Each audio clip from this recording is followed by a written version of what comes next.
నమస్తే మిత్రులారా, నేను మీ జర్నలిస్ట్ శంకర్ని. నీవు నేర్పిన విద్యయే నీరజాక్ష అని చెప్పేసి ఒక ఫేమస్ సామెత ఉంటుంది.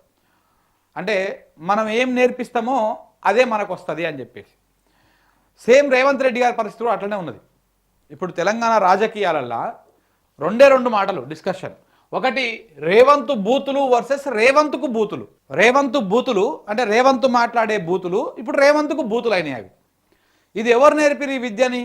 ఈ తెలంగాణ రాజకీయాలల్లో గతంలో కేసీఆర్ ఉన్నప్పుడు కూడా బూతులు మాట్లాడలేదా అని చాలామంది మాట్లాడుతూ ఉంటారు.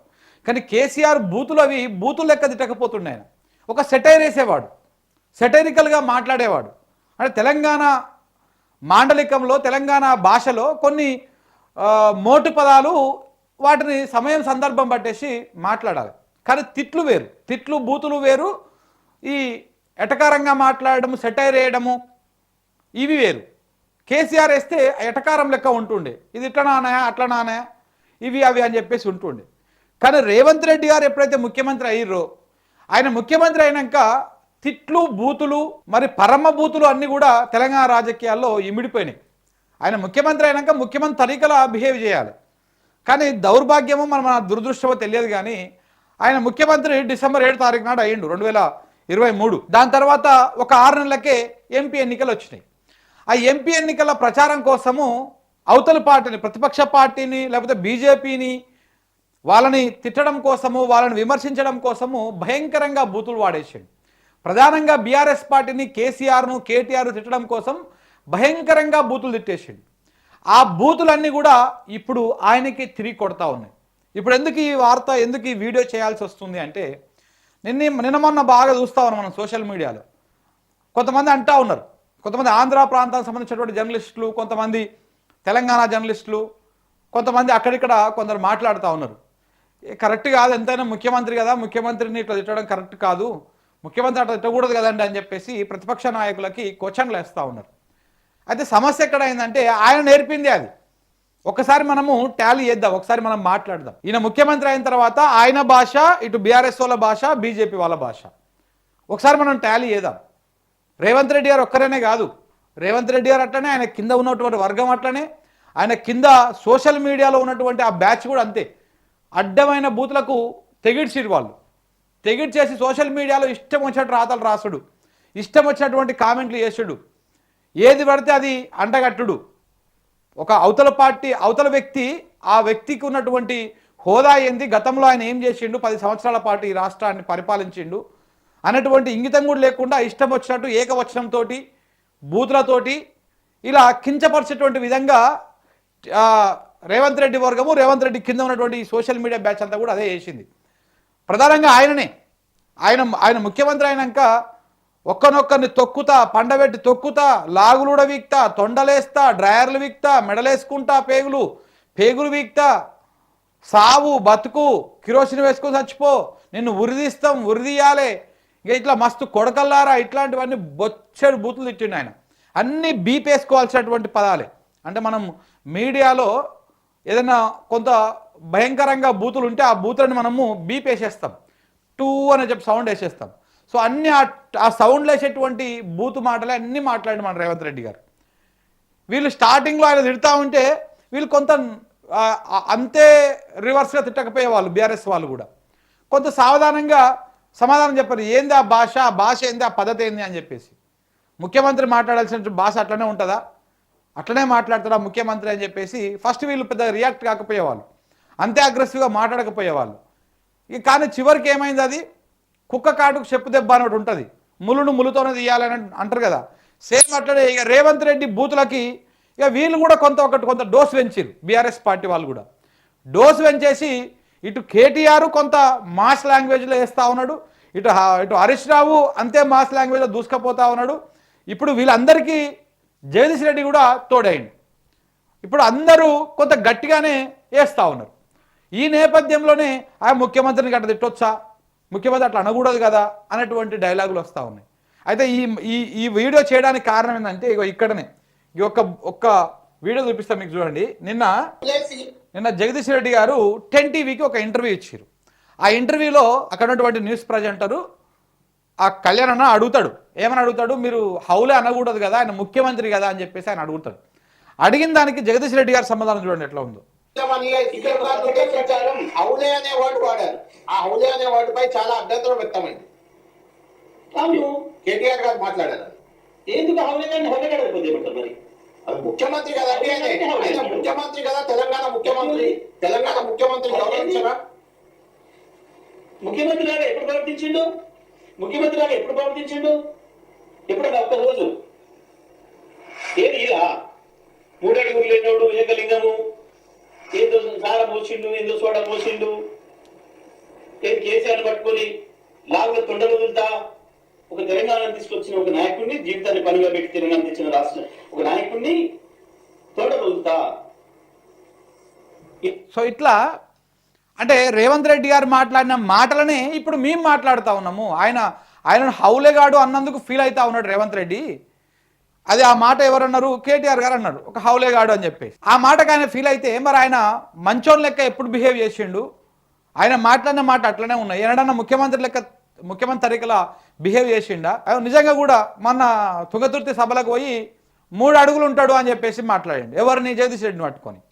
మందులో సోడవోసరు అని మాట్లాడండు, ఏకలింగం అని ఇవన్నీ ఏంటివి? ఇవన్నీ వ్యక్తిత్వాన్ని హననం చేయడం కాదా? 3 అడుగులు 3 ఫీట్లు ఇవన్నీ మాట్లాడడం. సో కాబట్టి ఏమవుతుంది? ఎవరు నేర్పిన విద్య వాళ్ళకే తిరిగి కొడతా ఉంటుంది. నీవు నేర్పిన విద్యయే నీరదాక్ష. సో కాబట్టి రేవంత్ రెడ్డి ఏ బూతులు అయితే మాట్లాడి ఏ ప్రజలనైతే అట్రాక్ట్ చేద్దామని ప్రయత్నం చేసి ఆ ప్రజలను అట్రాక్ట్ చేసి యువకులందరినీ ఆహా రేవంత్ రెడ్డి ఫుల్ తిడుతున్నాడు అని చెప్పేసి ఇప్పుడు ఏమవుతుందంటే సోషల్ మీడియాలో కూడా ఎంత బలంగా తిడితే అంత బలంగా పోతూ ఉంటుంది వీడియోలు కూడా. ఆ నేపథ్యంలో ఇప్పుడు వీళ్ళు కూడా అదే పని పెట్టి దానికి కొంత కుక్క కాడుకు చెప్పు దెబ్బ లెక్క వీళ్ళు కూడా అలాంటి ప్రయత్నం చేస్తూ ఉన్నారు. ఇప్పుడు చివరికి ఏమవుతుంది? ఆపాల్సింది ఎవరు? ఇక్కడ స్టార్ట్ చేసిన వాళ్ళు ఎవరో వాళ్ళే ఆపాలి. రేవంత్ రెడ్డి గారు ఆయన బూతు పదజాలాన్ని ఆయన దాన్ని తగ్గించుకొని హూందాగా విమర్శలు చేసి హూందాగా విమర్శలను స్వీకరిస్తే పంచాయతీ ఉండదు. కానీ ఆయన బాగా కోపదారి మనిషి, ముక్కు మీదనే కోపం ఉంటుంది ఆయనకి. అంటే తిట్టే పురాణమే పెట్టుకుంటాడు. ముఖ్యమంత్రి ఆయనకు కూడా అదే. దానికి ఎందుకు జర్నలిస్ట్ అని కూడా ఒక్కనొక్కని గుడ్డలు ఉడదీసి కొడతా, నేను ముఖ్యమంత్రి కంటే ముందే నేను ఇట్లాంటివన్నీ చేసినా అని చెప్పేసి నిండు అసెంబ్లీలోనే మాట్లాడండి కదా. ఇది ఒక్కటే కాదు కదా, ఎన్ని మాట్లాడలే ఆయన, ఎన్ని అనలే. సో కాబట్టి ఏదైనా రేవంత్ రెడ్డి బూతులే ఇవాళ రేవంత్ రెడ్డికి శాపమై ఆయన చుట్టుముట్టు తిరుగుతూ ఉన్నాయి. ఇలా ఆయన అంటారు ఇంకో మాట కూడా చెప్తా. రేవంత్ రెడ్డి ఏ బూతులు మాట్లాడిండో ఇవాళ రాజకీయాల్లో అవే బూతులకు ఆయన బలైతా ఉన్నాడు. రేవంత్ రెడ్డి ఏ ఫోన్ ట్యాపింగ్ కేసు అడ్డం పెట్టుకొని రాజకీయంగా చెలాయిద్దామనే ప్రయత్నం చేసిండో ఇవాళ అదే phone tapping case Revanth Reddy మెడకు చుట్టుకుంది. మీరు చూస్తూ ఉండండి. మీరు ఏ కాళేశ్వరం మీద బురద తల్లి ఆ మేడిగడ్డలో ఆ 7వ బ్లాక్లో ఆ 2 పియర్స్లో ఏదో కుట్ర జరిగిందన్నటువంటి అనుమానం తెలంగాణ ప్రజల్లో రావడానికి బలంగా కారణమైంది ఇదే రేవంత్ రెడ్డి, ఇదే రేవంత్ రెడ్డి వ్యవహారము, ఇదే కాంగ్రెస్ పార్టీ. వీళ్ళే ఆ పిల్లర్ల కింద ఏదో బాంబులు పెట్టి పేల్చినట్టుగా చాలా స్పష్టంగా అనుమానాలు బలపడతా ఉన్నాయి. ఇవాళ అదే కాళేశ్వరం మీద లాక్కోలేక పీక్కోలేక ఆగమాగం అవుతా ఉంది ఈ కాంగ్రెస్ పార్టీ ప్రభుత్వం. సో కాబట్టి ఇక్కడ సమస్య ఎక్కడ వస్తున్నది? మీరు ఒక హోందాతనంగా పోతే ఈ సమస్య అంత రాదు. కానీ మీరు ఎప్పుడైతే సైడ్కు మీ కుర్చీకున్నటువంటి విలువను పక్కన పెట్టేసి మీరు ఒక గల్లీ లీడర్ లెక్క బూతులు ఎత్తుకుంటే ప్రతిపక్షంలో ఉన్నోళ్ళు ఇంకెట్లా మాట్లాడాలి? అధికారంలో ఉన్నోళ్ళే నోరు అదుపులో పెట్టుకోవాలి, అన్ని రకాలుగా చూసుకోవాలి, వెనక ముంగలు చూసుకొని మాట్లాడాలి. ఎందుకంటే అధికారంలో ఉన్నోళ్ళు ఏ మాట మాట్లాడినా కానీ అది చాలా ప్రభావం చూపిస్తుంది. ఇటు మీడియాలో కానీ, సోషల్ మీడియాలో కానీ, ప్రజల్లో కానీ, అధికారుల్లో కానీ ప్రతి ఒక్క దాని మీద ఇంపాక్ట్ ఉంటుంది. అలాంటప్పుడు మనమే చాలా జాగ్రత్తగా మాట్లాడాల్సినటువంటి అవసరం ఉంటుంది.